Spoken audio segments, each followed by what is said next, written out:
இப்ராஹிம் நபி மன்னரிடம் விவாதம் கேட்டாங்களே, அது ஒத்துக்கப்படுமா?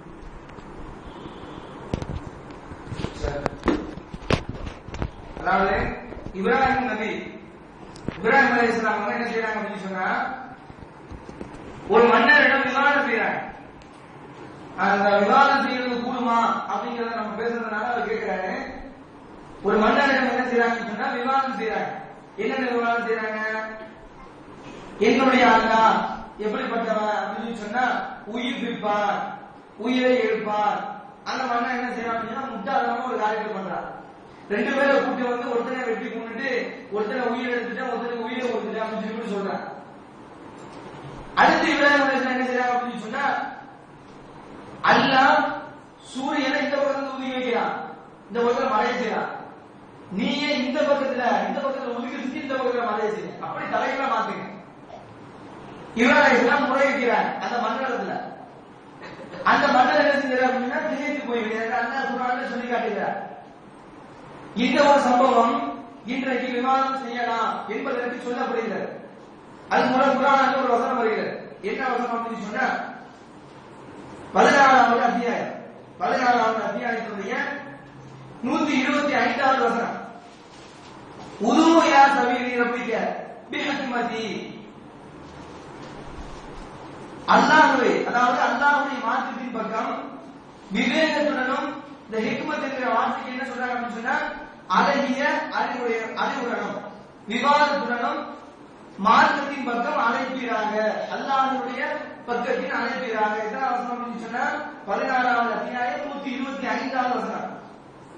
விவாதம் செய்கிறாக, அழகிய முறையில் விவாதம் செய்கிறாக என்கிற வசனம்.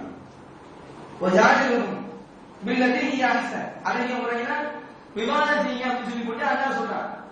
இந்த வசனம் எப்படி புலக்கப்படுகிறது சொன்னா விவாதம் செய்யலாம், அல்லாஹ் அதை சொல்லிட்டான் பாருங்க, அழகிய முறையில விவாதம் செய்யலாம் அப்படின்னு சொல்லி போட்டு எந்த ஒரு பிரச்சனைனாலும் பாருங்களா விவாதம் செய்வோம், வாங்க உட்காருங்க, நீங்க 4 பேர் வாங்க, நாங்க 4 பேர் வரோம், வந்து உட்கார்ந்து செய்வோம், விவாதம் செய்ய ஆரம்பிச்சோம் அப்படின்னு சொல்லி போட்டு நினைக்கிறாங்க.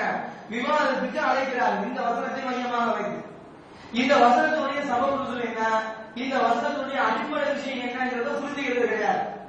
இப்ராஹிம் அலைஹிஸ்ஸலாமுடைய வாழ்க்கையை அவர்கள் விவாதம் செய்தத இந்த வசனத்தை உதாரணமாக சொல்லி காட்டுகிறார்கள் என்று சொன்னால், அழகிய மார்க்கத்தை அழகிய முறையில் அழைப்பு செய்யுங்கள், அழைப்புப்படி செய்யுங்கள் சொல்லி அல்லாஹ் யாரை பற்றி சொல்லுவான்? காபிர்களை பார்த்து அல்லாஹ் சொல்லுவான். இந்த அழகிய மார்க்கத்தின் பக்கம் அழைப்பு கொடுக்கணும்னு சொல்லி சொன்னா யார் அழைப்பு கொடுக்கும்? ஒரு காபிரை தான் அழைப்பு கொடுக்கும். இப்ராஹிம் அலைஹிஸ்ஸலாம் யார் அழைப்பு கொடுத்தாங்க? ஒரு முஸ்லீம் அழைப்பு கொடுத்தாங்க. ஒரு முஸ்லீம் இடத்துல விவாதம் பண்ணாங்களா? கிடையாது. ரசூலுல்லாஹி ஸல்லல்லாஹு அலைஹி வஸல்லம் அவர்கள் ஒரு முஸ்லீமுக்கு மத்தியில கூப்பிட்டு உட்கார வச்சு ரசூலுல்லாஹி ஸல்லல்லாஹு அலைஹி வஸல்லம் விவாதம் பண்ணாங்க. முஸ்லீம் சகோதரர்கள் 4 பேர் உட்கார்ந்துக்க, நான் 4 பேர் உட்கார்ந்துக்கிறேன், வீடியோ சீடி போடுவோம் அப்படின்னு சொல்லிட்டு ரசூலுல்லாஹுடைய நடைமுறை இருந்துச்சா? ரசூலுல்லாஹ் 4 பேரை கூப்பிட்டு உட்கார வச்சு நாங்க 4 பேர் வரோம் அப்படின்னு சொல்லி விவாதம் பண்ணாங்கன்னா முஸ்லீம்களுக்கு மத்தியில கிடையாது. காபிர்களுக்கு மத்தியில இஸ்லாம் விவாதம் செய்ய சொல்லுகிறது, அவர்களுக்கு மத்தியில் தர்கிட்டு சொல்லுகிறது. ஆனா முஸ்லீம்களுக்கு மத்தியில செய்ய சொல்லுகிறதா? ரசூலுல்லாஹி அலைஹி வஸல்லம் பண்ணாங்களா? நிச்சயமாக கிடையாது. யார் இப்படி விவாதம் செய்ய முற்படுகிறார்களோ அவர்கள் அல்லாஹ் என்ன சொல்றார்? 25வது அத்தியாயம் 63 63வது வசனம் அல்லாஹ் சொல்லி காட்டுறார். என்ன சொல்றாரு? வைதா ஹாஜபருல் ஜாமிஉன காது சலாமா, முட்டாள்கள் உங்களிடத்தில் தர்க்கிக்க முற்பட்டார், உங்களிடத்தில் அப்படி விவாதம் செய்து சொல்லிவிட்டு அழைக்கிறார்கள் என்று சொன்னால் காது சலாமா, அஸ்ஸலாமு அலைக்கும் ரஹ்மத்துல்லாஹி சொல்லிட்டு போயிடாதீங்க. அல்லாஹ் சொல்லி காட்டுறார். அப்ப விவாதம் செய்ய வேண்டும் என்பது யாருக்கு விவாதம் செய்யணும்? மாற்று மதத்தில் உள்ளவர்கள் ஒரு காலத்தில அவருடைய மதத்தை அடிப்படையாக வச்சு நம்முடைய மதத்தை அடிப்படையாக வச்சு எட்டி வச்சு சொல்றதுக்காக விவாதம் செய்யலாம், தர்க்கிக்கலாம், அழகிய முறையில் அழைக்கலாம். ஒரு இஸ்லாமிய இடத்துல விவாதம் செய்வதற்கு இஸ்லாத்தில் நடைமுறை கிடையாது. அஹ்லுஸ் சுன்னத் வல் ஜமாஅத்தினுடைய ஒரு கொள்கையில அது ஒரு விஷயமாகவே கிடையாது. விவாதம் செஞ்சாங்க ரசூலுல்லாஹ், உட்கார்ந்து விவாதம் செய்யணும் அப்படிங்கிற ஒரு நடைமுறையே கிடையாது.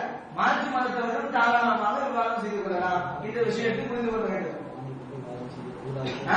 குர்ஆனே அல்லாஹ் சொல்லி காட்டான், குர்ஆனை கொண்டு நீங்க விவாதம் செய்யாதீங்க. இது அல்லாஹ் குர்ஆனை சொல்லி காட்டான், குர்ஆனிலே உள்ள வசனம். இவ்வளவு தெளிவாக இருந்து உடனே என்ன நடக்குது? ஒரு சின்ன ஒரு பிரச்சனை கூட வா நீ 4 பேர் உட்காரு, நான் 4 பேர் உட்கார சீடி போட்டு காட்டி ஒரு இடத்துல மீடியா இருக்கிற காரணத்தினால தோத்தவர்களை கூட ஜெயித்தவர்களாக காட்டுகிறார். காட்டிடுறாங்க. நாம தோத்துட்டா கூட அவர்கள் ஜெயிச்சதை கூட காட்டிடுறாங்க. மறுவார பத்திரிகையில எப்படி வருதுன்னு சொன்னா அவர்கள் ஜெயிச்சதை கூட காட்டிடுறாங்க. அன்றைக்கு நாள் மறுநாள் வரக்கூடிய தொலைக்காட்சி நிகழ்ச்சியில் எப்படி வருதுன்னு சொன்னா அவர்கள் ஜெயிச்சதை கூட விரட்டு ஓடினார்கள், மண்டியிட்டார்கள், இந்த மாதிரி வார்த்தைகள் எல்லாம் முன்னாடி செஞ்சாங்க. அவர்கள் ஜெயிச்சதை கூட காட்டிடுறாங்க. இதுவெல்லாம் இஸ்லாம் சொல்லி காட்டுகிறான்னு சொன்னா நிச்சயமாக கிடையாது. இந்த விஷயத்தையும் விளங்கிக் கொள்ள வேண்டும்.